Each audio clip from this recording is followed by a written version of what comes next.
up, YouTube? I am your host, Mediocre Tutorials and Reviews, back in here with one more video. All right, guys, listen, you see the title, okay? You see the thumbnail. 6 reasons why men are avoiding marriage. I think whenever I have these marriage type conversations, these generally get a lot of clicks. And I think they get a lot of clicks because there's a lot of dudes that have been taught that one of the ultimate goals in life is to get married.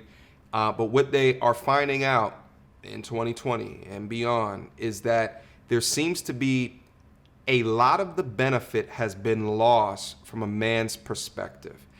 And they're questioning if they should be tying the knot within this current era. And I think a lot of people should be questioning it because I do think marriage is just, it's simple in it that it's a contract, and I think with any contract, you should use it as a tool for a betterment of something in your life, which is why I ask on the channel all the time, how does marriage benefit a man, okay? And I think that I get a wide range of degree of answers that either sit well with you or they don't. But that's what this channel is about, is exploring. Also, before we get down into it, let me also give you my thoughts and ideas of this before we get into the video. I think that it's justifiable for men to be questioning what it is because it seems like the benefits that was established a long time ago in the culture a long time ago, in tradition a long time ago, it doesn't seem that you have the same benefits today. There's a lot of things that have been changing. So men are taking the structure of it and they're rationalizing to say, this may not be the best decision for me for where I'm at in my life right now. Maybe later on down the pike, when different things happen, I can then choose it depending upon the value as is derived by me. I mean, face it, there's a lot changing today ever than there was before, the changing of customs, traditions, and belief systems. And when now we have agendas and people pushing ideas within those agendas that try to make men and women on an equal playing field. And it gives women the benefits of being a man without the accountability of being a man. So if you're giving cultural or societal evenness, but you're asking that you guys sign up for a contract where 2 people are involved, but at the conclusion of that contract, one person gets the benefit of that, then a man has to rationalize, is this juice worth the squeeze? So I think it's a good question, especially when you consider 50% of those are ending in turmoil, okay? And 70% of those are initiated by the woman or initiated by the person that more often than not gets the benefits at the end of the day. You understand what I'm saying? With that being said, let's get into these 6 reasons. I'm curious to see if I'm going to agree with them. Today, more and more men are choosing not to go to school, not to get a job, and not to get married. If similar numbers of women were doing the same, someone would raise the alarm. But since men are the ones opting out, the problem has been mostly met with silence. Some books say that men are just a bunch of lazy, stoner frat boys who are acting immaturely. In reality, men are acting rationally and opting out of education, work, and marriage because in all of these areas, the penalties are high and the rewards are low. Each of these areas has its own problems and is important in its own right. But for now, we'll just look at why men are avoiding marriage and fatherhood. The first reason that men don't want to get married is that they'll lose respect. In the past, a man wasn't considered a true adult until he was married and had children. Today, however, husbands and fathers are the butts of jokes, and the media constantly portrays them as buffoons and bumbling idiots. All right, real quick. First one off that one, the first person that I actually thought was a cartoon in that one, like Homer Simpson, right? Like who was always kind of portrayed as this bumbling idiot, stupid, and he's married with kids, and then Marge is like the decision maker. She's making all the good. Right, like that's the first one that just popped into my head. Another one that just popped in my head is like Al Bundy from Married with Children. Shout out to all my old school sitcom heads, which is kind of just seen as someone who just lives there and, he's just someone who just deals with someone who's nagging throughout his life, And he's a shoe salesman. He has this meaningless, pointless job when he has children, right? So I think there's a degree within media that does portray men as, you know, once they get married, it kind of their life is over. But I will say I halfway understand this one, because also too, like, you know, they will also say something like, if you look at, you know, in a corporate environment, and typically when you try to get into management, most of those are married, right?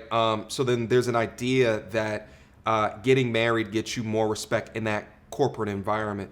My response to that is, I think times are changing significantly. I think what is governed previously in history is not going to be governed future in history. And we've talked about this on previous videos. Correlation does not equal causation. Just because they're married doesn't mean they necessarily got there because they were married, but because they are married and they are in those positions, it can be seen as get married in order to get into these high level management positions. But really, as I think about it, that logic is really only specific to corporations, from at least my understanding. Like, if you're an entrepreneur with your own business, no one cares if you're married, right? Like, no one cares. The people that you're hiring don't care if you're married, right? The customers that come in don't care if you're married.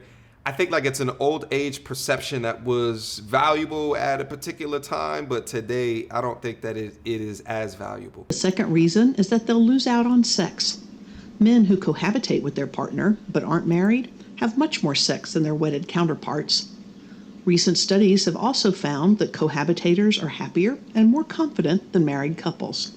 You know, that one is actually a good one that I haven't really considered to put all that time into, right? I think part of the benefits of being within the single life, or at least the situationship life or the dating life, whatever it is that, you know, you constantly, you know, have a way to, let's just say, make sure that your libido is respected, right? Because you got the options, da da da da. But within a marriage, right? Number one, you're doing it with one person until perpetuity, until the rest of your life. Right. So like the attractiveness to be able to continue to keep it hot and heavy, it's just not there. It's going to start to die off after a while, especially after you get outside of that honeymoon phase of whatever that is. Also, too, like, you know, what age do women experience menopause and their hormones begin to dynamically shift? Right. And their drive begins to go down at a rapid rate, but then you're still tied and married to this person. A man's sex drive, his libido, is not something that's going to give way at 40, 50, not even 60, from the knowledge that I understand. Let's keep going. That's a big one, though. That's a big one. You guys got to think about what you're investing into as you're shifting and changing throughout your life. That one's big. That one's huge. Let's keep it moving. The third reason that men don't want to get married is that they could lose their children and their money. Men are aware of the dangers of divorce, specifically that the courts tend to favor mothers. Men only get custody of their children 10% of the time, and overwhelmingly are responsible for paying child support and alimony. The fourth reason... Again, this goes back to my earlier point. You're signing up for something that if it was to break up, you as a man are at a significant disadvantage. What we've seen now and today, news stories come up that show men are beginning to win child appeals. When men are beginning to get a little bit more respect from an alimony perspective, but it's still not there. It's still not where it needs to be. That I think that upon divorce, it is equal. Is that men will lose their space. Once a man gets married, he's relegated to the dirtiest part of the house, the attic, the basement, the garage. The entire house is supposed to be a shared space. But the rise of the man cave means that the home is increasingly becoming the domain of only the wife and children. Woo, that's Jesus. You know, and I think about that one and I get anxiety because, you know, I got my own space over here.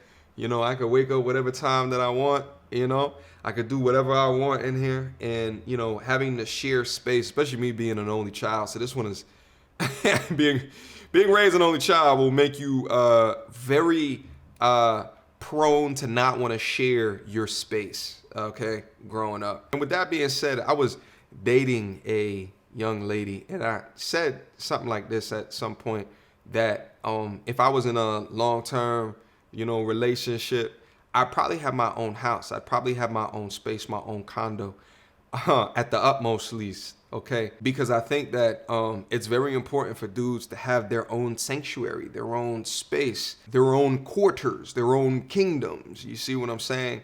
Or at least have a house big enough where I can scream at the top of my lungs and you can't hear me wherever that you are at in the crib.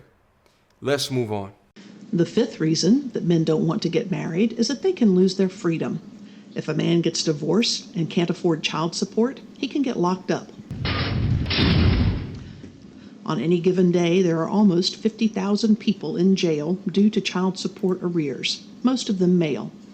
For example, in Massachusetts, 96% of the people incarcerated for unpaid child support are men. This one right here is a little bit weird for me because I think that irrespective of being married or not, you can still be in arrears, right? You could still have child support payments, right? That's just having a child out of wedlock.